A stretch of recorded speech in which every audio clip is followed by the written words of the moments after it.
Ako si Elizabeth Paras, 63 years old, taga Human Resources Division. Bilang babae, isang ina at solo parent, ipinagmamalaki ko na ako'y nakatulong sa pag-unlad sa pamayanan at siguro kahit kaunti sa pag-unlad ng lipunan.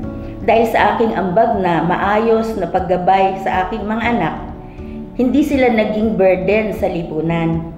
Sa palagay ko, yan ang pinakamagandang kontribusyon ng isang babae sa pag-unlad ng lipunan, ang magtaguyod ng mga anak at mga bata na nagtataglay na magandang kaugalian na dadalhin nila hanggang sa kanilang pagtanda at maipapasa sa mga susunod na henerasyon.